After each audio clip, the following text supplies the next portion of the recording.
Selama ini, ramai yang menyangka Syahnaz Ahmad ialah lelaki besi, tegas, lantang, dan tidak mudah goyah. Wataknya di layar perak sering menggambarkan seorang yang keras, sukar dibaca emosinya. Namun siapa sangka di sebalik wajah garang itu tersembunyi luka dalam yang telah bertahun-tahun disimpan kemas jauh di dasar jiwa. Hari ini segala-galanya berubah. Dengan suara yang perlahan namun penuh dendam yang terpendam, Syahnaz akhirnya memecahkan tembok bisu, membuka lembaran hitam yang selama ini dikunci rapat dari pengetahuan umum. Dan di tengah-tengah kebenaran itu, nama Noor Nabila Mohd Noor bergema seperti petir yang membelah langit malam. Semuanya bermula dengan satu temu bual eksklusif, bukan di pentas hiburan besar, bukan dalam program gosip murahan, tetapi dalam ruang yang lebih pribadi, lebih tulus. Seorang Syahnaz yang tidak lagi berselindung di sebalik jenama selebriti.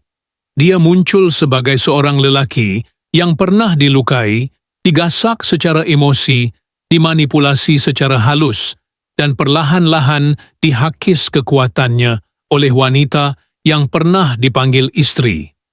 Orang nampak saya yang baran, saya yang kasar. Tapi siapa yang tahu apa yang saya tanggung di sebalik dinding rumah? Katanya, menunduk, menahan emosi yang cuba melimpah. Pendedahan Syahnaz bukan sekadar pengakuan, ia adalah ledakan. Satu demi satu cerita yang selama ini hanya menjadi bisikan di balik tabir, kini disusun rapi olehnya.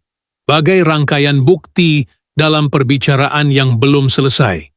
Dia bercerita tentang malam-malam sepi yang dia habiskan sendirian walaupun bergelar suami.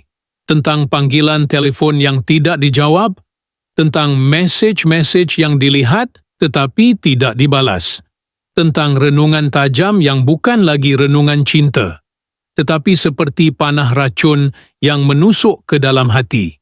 Dan lebih menyakitkan bila si istri mula menjauh, bukan kerana jarak, tetapi kerana pilihan.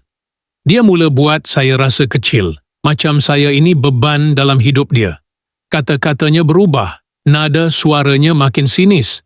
Saya dituduh tidak cukup sempurna, tidak cukup kaya, tidak cukup relevan, tapi dia lupa, masa dia jatuh dulu, saya yang berdiri teguh di sebelahnya. Luah Syahnaz dengan nada yang getir, namun matanya tetap berkaca. Ada dendam, ya. Tapi lebih daripada itu, ada kesedihan yang sudah terlalu lama dikurung dalam diam. Orang luar sering menyangka mereka pasangan ideal. Foto-foto di Instagram, senyuman di majelis-majelis rasmi, semuanya kelihatan sempurna. Tapi siapa sangka di sebalik setiap gambar itu ada cerita yang tidak pernah diceritakan.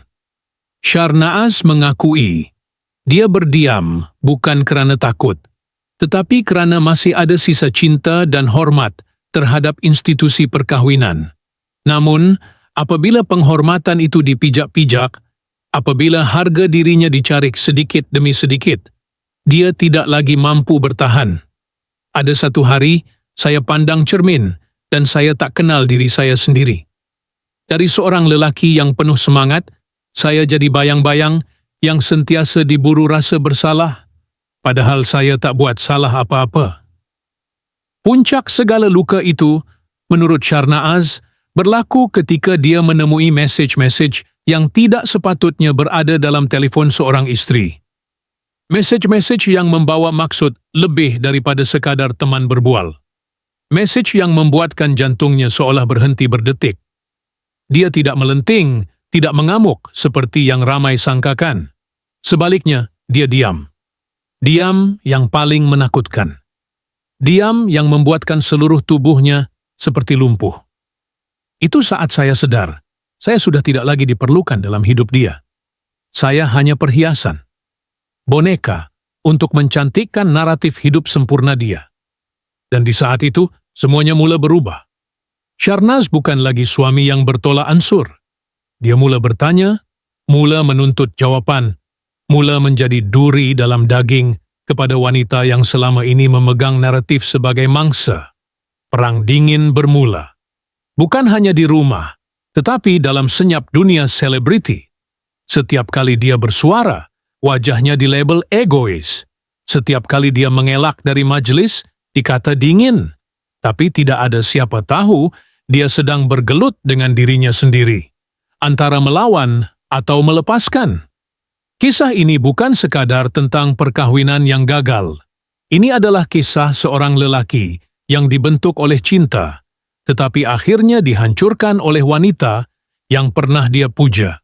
Dan paling tragis, segala penderitaan itu tidak pernah diketahui sesiapa sehingga hari ini. Sharnaaz Ahmad, si lelaki berdiri megah di kaca televisyen, kini akhirnya runtuh di pentas kenyataan. Tetapi dalam runtuh itu, dia memilih untuk bangkit. Bukan untuk membalas dendam, tetapi untuk menuntut kembali dirinya yang hilang. Dan ketika kebenaran ini mula terkuak, dunia hiburan tempatan hanya mampu terpaku, kerana mereka sedar di sebalik segala senyuman dan sorotan kamera, terdapat kisah yang lebih gelap, lebih kompleks, dan jauh lebih menyayat hati daripada yang pernah mereka bayangkan. Sudut bilik itu sempit, hanya muat sebuah katil bujang, sebuah cermin tinggi, dan satu almari kayu berukir lama. Tempat di mana Sharnaaz Ahmad memilih untuk melarikan diri dari dunia.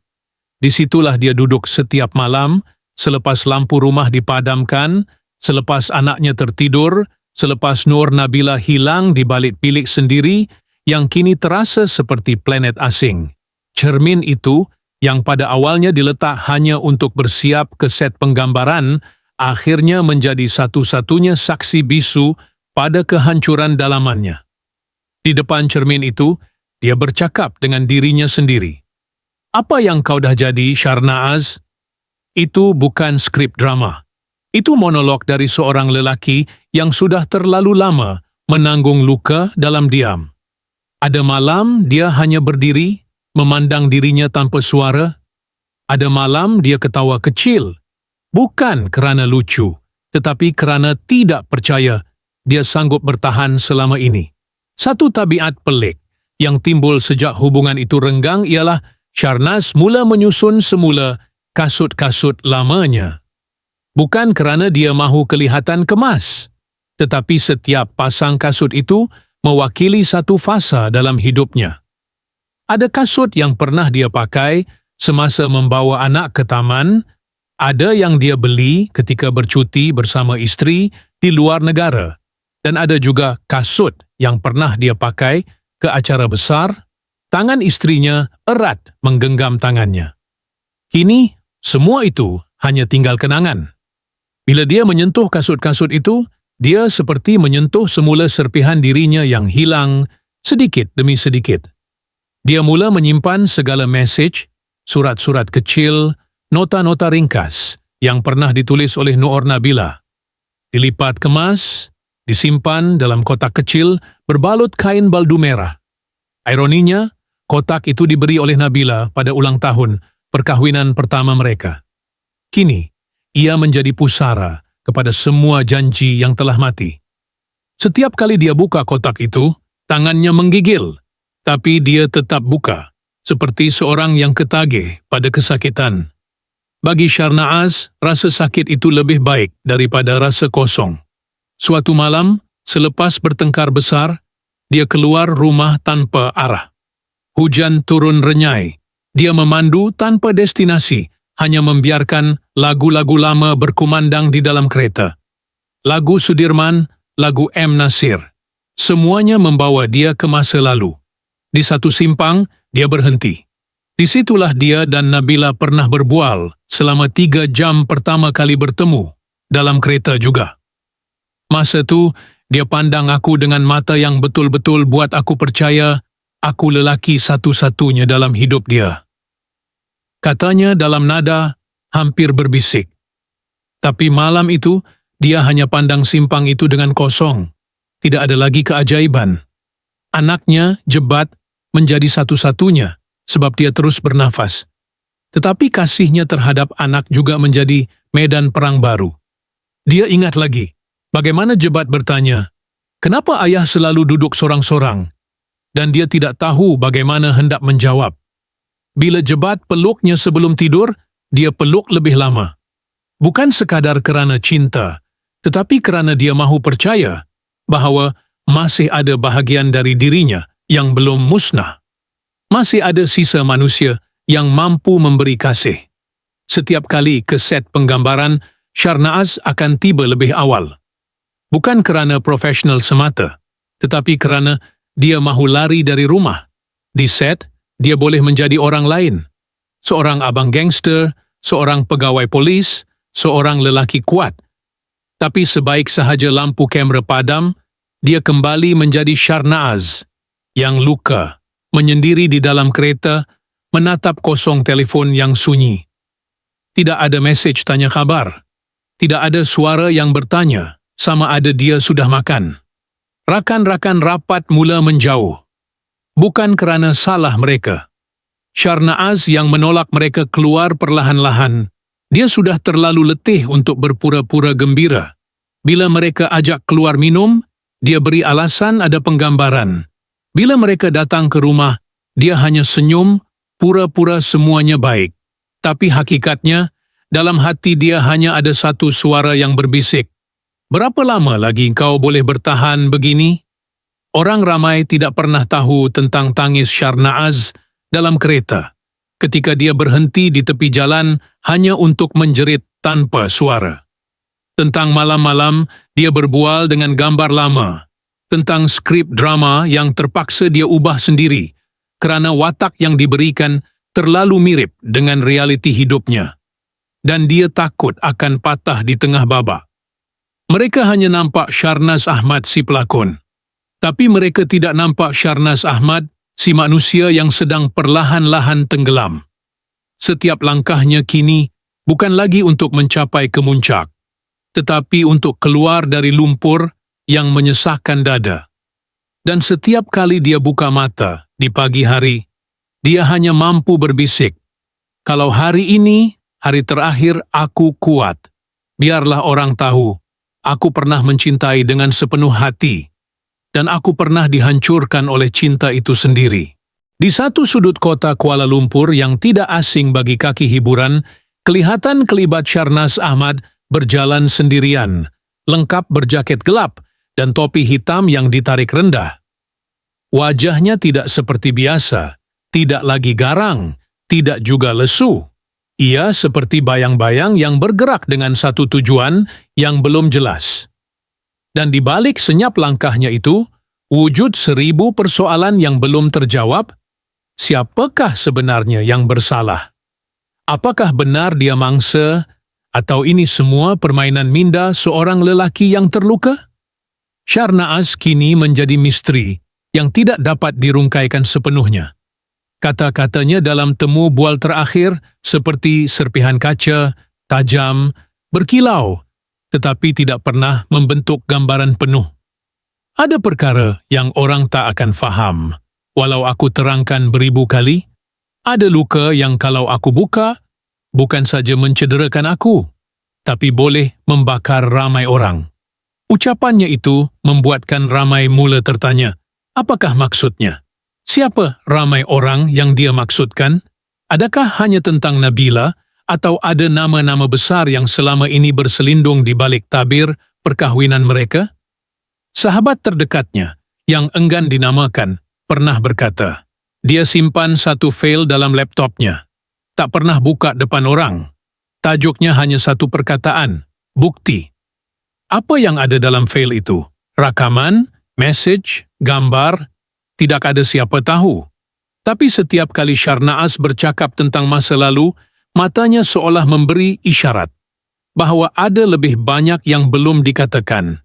Dan mungkin takkan pernah dikatakan kecuali keadaan memaksa. Perkara yang paling membingungkan ialah cara dia masih mempertahankan nama Nabila dalam banyak hal. Dia tidak pernah menyebut wanita itu dengan nada keji, tidak pernah membuka aib secara terang. Tapi dalam diam-diam ceritanya, pembaca atau pendengar akan merasa ada sesuatu yang janggal. Seolah-olah cinta itu masih belum mati sepenuhnya, atau lebih menyeramkan, Sharnaaz belum benar-benar melepaskan semuanya. Dan Nabila, dia juga masih membisu. Tiada kenyataan rasmi, tiada penafian, tiada pengakuan. Gambar di Instagram masih dikemas kini, penuh warna, penuh senyuman. Namun senyuman itu kini kelihatan berlapis. Ada sesuatu yang dipaksa. Seperti sebuah persembahan yang terlatih.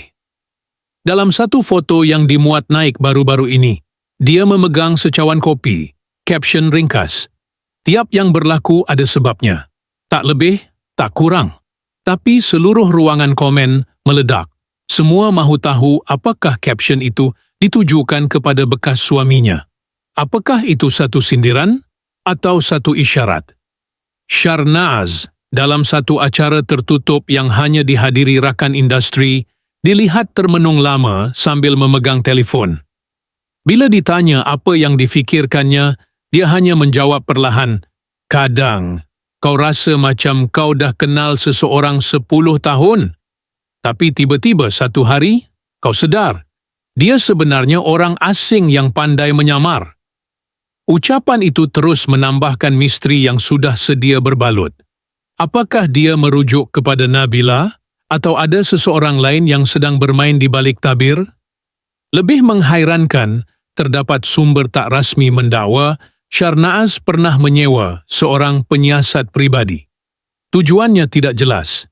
Ada yang kata untuk mengesan pergerakan istrinya sewaktu perkahwinan mereka mulai goyah. Ada juga yang kata untuk melindungi anaknya dari pengaruh tertentu. Namun kesahihan dakwaan itu kekal kabur. Dan Sharnaaz tidak pernah mengesahkannya secara terbuka.